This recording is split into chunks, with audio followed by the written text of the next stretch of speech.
The whole deal behind putting together a podcast when I started this in 2017 was quite simple. I wanted to do next to no editing and basically just sit and ramble for half an hour to an hour. And I'm almost at perfect. We're going to get there this year.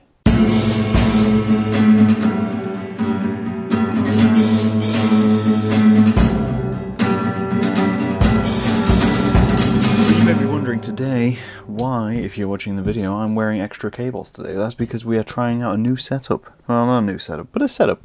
I don't really have a setup prior to this. Well, I do. I have a camera and a microphone, but I don't really have a proper way to set up. But I've been trying to do little things gradually through time to improve audio quality on the podcast.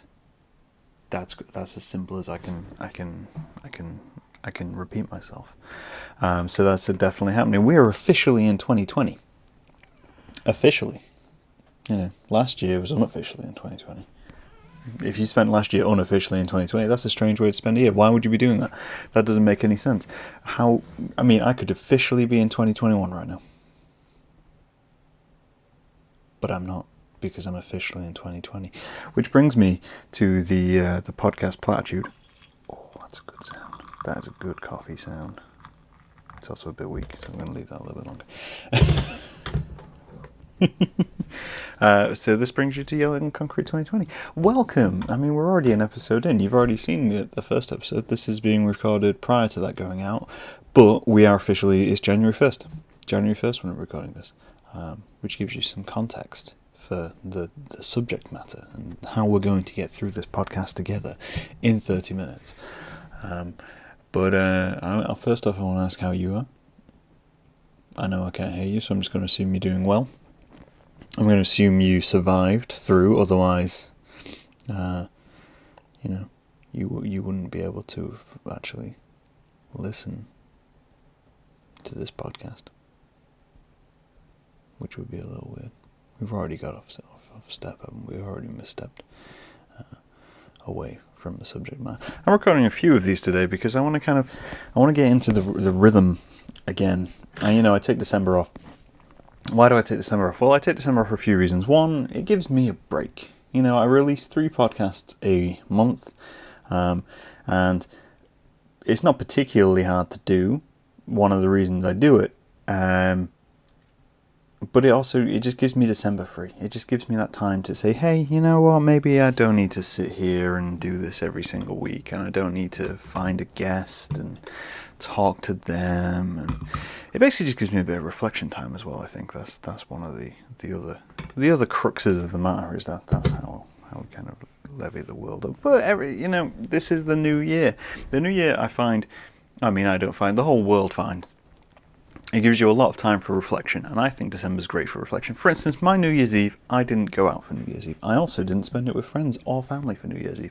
I spent New Year's Eve alone, on purpose, the same way I have been single, on purpose, because there are choices which I make, which for a lot of people don't make sense, but I do. I've had a couple of weeks of isolation.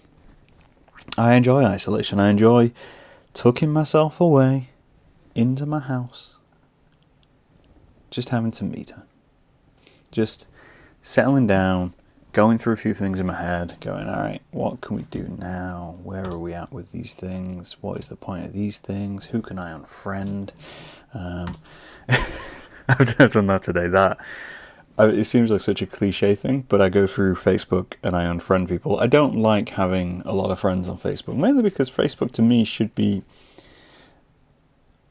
private or it should be business, and mine kind of treads that line real finely. And I understand that people who follow me on Facebook, if they're friends with me as well as following my work, they end up in a situation where they get doubled quite a lot. So if I've made an acquaintance and a friend and I haven't spoken to them for a while, I just unfriend them, because they don't need to see it twice. They've liked the page. They'll get all the updates from the page. That's all they really need. It's a bit of a reset button for a lot of people. I tend to start things before the new year. That seems to be my thing. I tend to go out of my way to make sure that I'm already doing whatever I've resolved to do prior to January 1st. Because it doesn't seem like such a cop-out, which I know is pointless and it's just mental. It's just mind games with myself. That's all I'm really doing. All I'm doing is giving myself that precipice so I can go, oh, hey, you're not a shallow cliche, which everybody in the world is. But I am. Yeah, I really am. Which brings me nicely round to the topic of the day, which you'll have gathered from the title is that platitude of platitudes, which comes out every new year and sometimes mid-year because people want to reboot themselves. Been playing Detroit Becoming Human. That's why I'm in the whole Android reboot gig, which is the new year, new you. Oh, it makes me feel sick just saying it. It really does. It makes me feel so shit sick just saying that. Why does that have to come out of my mouth? It shouldn't. It shouldn't be a thing. It shouldn't be wording. It's as bad as live, laugh, love. It means nothing. And nobody looks at that and goes, you know what, I'm gonna live, laugh, love. No. What I'm gonna do is eat shit, die. Which is harsh. But no, I mean, really? Live, laugh, love, new me, new you. And okay, so it comes under a lot of fire, and I realise that as well. This is the strange thing about these slogans, that there is a whole part of society which has fully embraced it and gone, yes, positive slogan. That's what we need. We need motivational quotes to stick on my wall, to put on my mug, to sew onto a cushion. That's what I need. To post on Twitter with a selfie where I look attractive. That is what we need. Now, there's the other half of society who are sitting and going, well, no, you know, it's the same you. You shouldn't have this slogan because it doesn't actually do anything, and you're putting false hope and all this kind of stuff. And a lot of people use new me, new you for things like exercise and giving up drinking. And little I guess, what's the word? Physical things, you know, actual things, not just mental, like mental health and paying attention to the world that you're living in. No, like physical things, which again can make people feel bad. You know, it's basically casting a light out into the world and saying, well, you know, this is how I'm living my life. It's the new me, you. And if you're not doing that, then clearly you're wrong and you're a terrible person and you should feel bad. And it does make people feel bad. So there's this whole balancing act, and then there's this little subsection, which I believe I fall into, which hates the phrase with such a passion because of a different reason, which I will go into now. Right now. You listening? Yes, right now. Okay, so the reason I dislike this phrase so much is because what it does is detract from everything else you did before. Now, I understand. I do. I really understand that people need a reset. People need something in their life where they can go, okay, this draws a line under everything which I was before, and going forward, I will be what I want to be. Blah, blah, blah, blah, blah, blah, insert platitude here. Now, I understand that. I've done it myself a few times. There's been a few points in my life where I've gone, hey, you know what? Living like that is not great. Maybe I should change that. So I did change that. Sorry, cracking my knuckles. Shouldn't be doing that. That's terrible for people listening. So yeah, we kind of, you know, I understand that. I understand that it's important to take stock of your life and the things you're doing, and maybe if you want to make some positive changes, maybe make some negative changes. You know, it's your life. Do what the hell you want with it. That's the important part. It is your life. But what this actually does, this whole phrase, this whole whitewash, plaster over section. Oh, look at that nice little. For those of you who can't see, I made a nice hand gesture towards the can. I didn't realise I was making this. This is the whole whitewash hand gesture. Yeah, it doesn't look like a Y, it looks like a Z. Anyway, so where was I? Completely lost track. Yeah, the whole idea of this whole platitude of like whitewashing gesture of new me, new you, it just ignores everything else. Now, I understand that you think, or you know, that everything prior to that point was bad. It could have been bad. or just that you were bored of it, simply. But I don't think you should ever look at your life and go, hey, I need such a reset that I need to ignore everything my mind and body went through prior to this. Because that doesn't fix your problem. That just ignores the problem. All it does is say to yourself, oh, hey, that person over there is no longer me, therefore I do not need to deal with it. Where in reality you need to deal with it. Otherwise, the new you will just completely collapse. So that whole world can become so much more damaging, especially if it doesn't work out, and you'll end up sinking way further back. I think exercise is probably one of the best examples of that, is that you see so many people who are going, new me, new you, I'm going to do this, this and this, and I'm going to lose and grow and blah, blah, blah, blah. And then if that doesn't come and realize in kind of a big physical way, they'll end up in a state of depression. They'll end up in a worse state than they were before, because they've embraced this moniker of new, rather than considering that the old them was doing fine, or the old them had learnt so much in dealing with life and how to get through things, and they don't take that on board when they're going into the new me, new you. Alright, I'm going to take a little sip break. The way I can kind of clearly explain it, maybe, because all I've done is ramble for 10-12 minutes, is essentially it's like you've taken a leap or released a product. Let's go with product. Product makes most sense. You come up with a product and you go, hey, this is Graham 2.0. Graham 2.0 comes with this, and this. He's got his own coffee holder, he's got a self-warming buttock, and he lives. He doesn't just exist.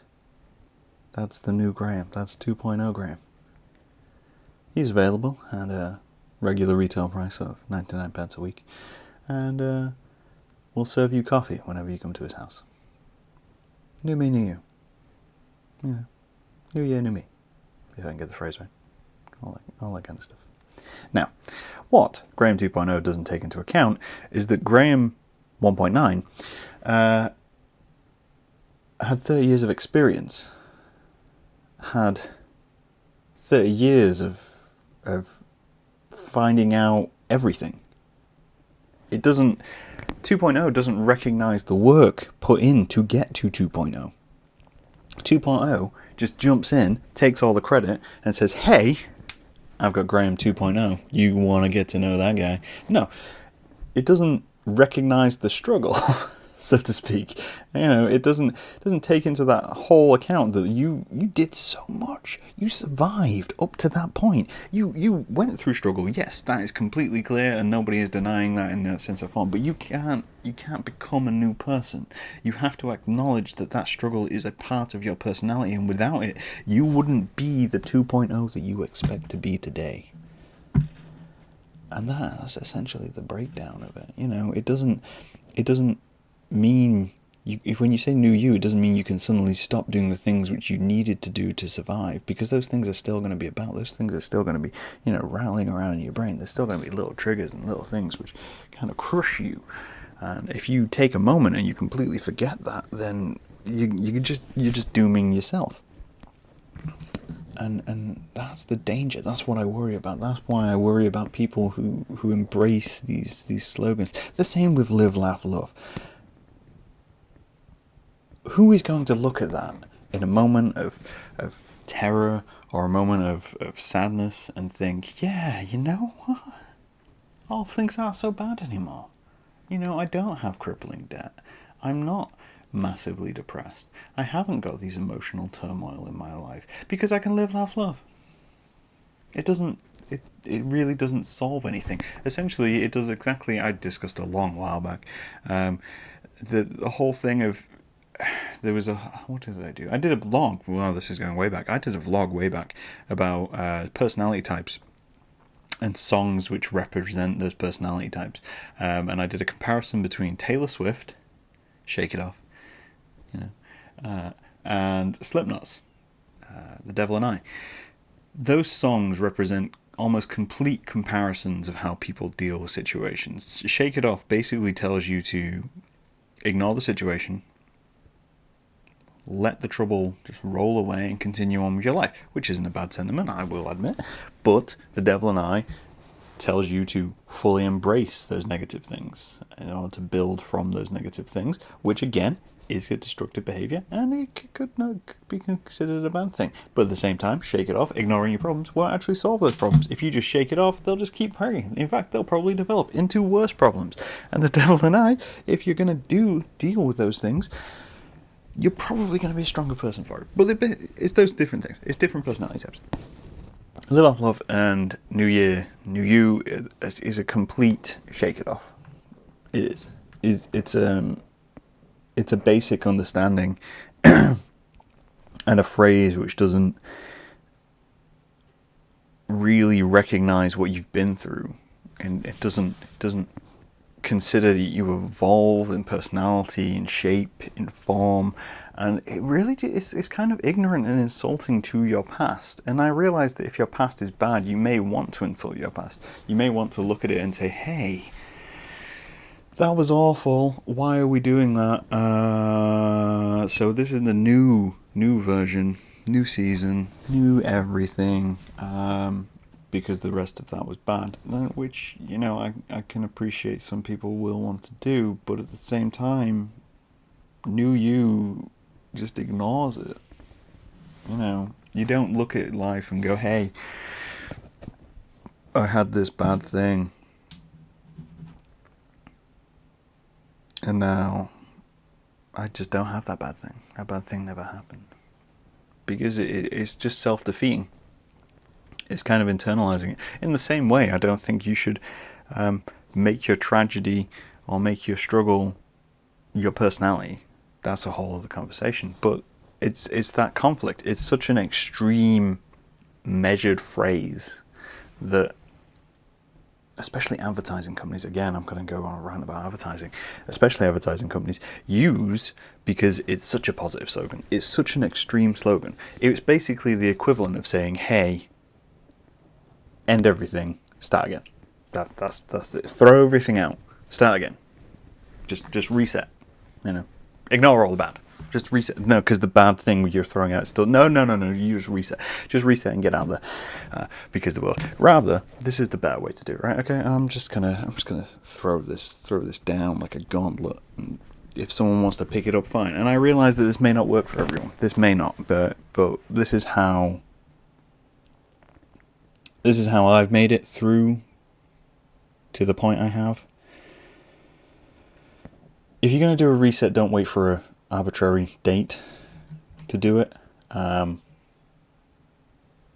Because one, it's kind of cliche. But two, also, it puts so much more pressure on the situation. If you want to do something, just start doing it. If you want to reset yourself and change something about your life and your personality, just do it. Don't wait for something. Don't go, first of the month. No, do it on the 15th.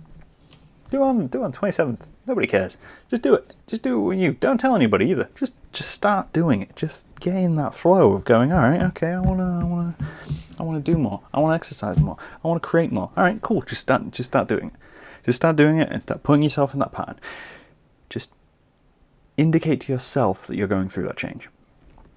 And then once you're in that change and you start to do little bits, even if it was just like, I want to draw every day. Okay, start drawing every day. Just pick up a sketchbook. Doesn't matter. Don't go buy and buy a new sketchbook. Nope. Don't do that. Don't be one of those people. Nope. Just grab an old sketchbook. You've likely got one in your house, which you've never used, or you've used a couple of pages in. Tear those pages out. Just start. There you go. Blank book. Canvas. Blank. Start drawing every single day. That's what you're doing now. Okay. You can measure it if you want to. Maybe don't. Allow yourself that relaxation, essentially, within what you're doing. You want to get more active? Cool. Just go out. Go get more active today. It doesn't have to be a new you situation. Just get more active. And build these little positive things, these positive changes within the old you, Graham 1.9, until you become 2.0. That really is the difference. it's about allowing yourself that time to change, because like the old you, the new you will need time to adjust. So if you try to introduce too many things at once, you're going to struggle. And one of the few or more is these things is going to fail. So you have to allow that organic development of yourself. Excuse me. Wow. In order to develop. There is no new model. There is no new model without the struggle of the old model. And that's something to consider when you step out into the world. But what do I know? You know, I'm not you. I'm not how your brain works. My brain works differently to a lot of people. Not always in a good way. Maybe you need that slogan. Maybe you don't. Maybe it enrages you as it enrages me. I think the reason it enrages me is because, to me, it suggests ignorance of the situation. And I'm a problem solver. And when I see it, I'm like, it's just another person ignoring the problem. You know, I can't get this to work. I'll just reset it and I'll go from scratch. It's like, yeah, but you're going to hit the same problem down the line 6 months from now, 3 months from now. Hey, maybe even a month. Might get to February. How's that new you going? Whereas if you take your time, you introduce little bits, increment as you go, grow, develop as a person. 6 months from now, I could be talking to Graham 3.0. We skipped 2.0 because we managed to make those positive little changes and get there on our own time. But Happy New Year. I hope you're well. I'd love to know what you guys think, as always, because this is a place for coffee and discussion. And I will talk to you guys later.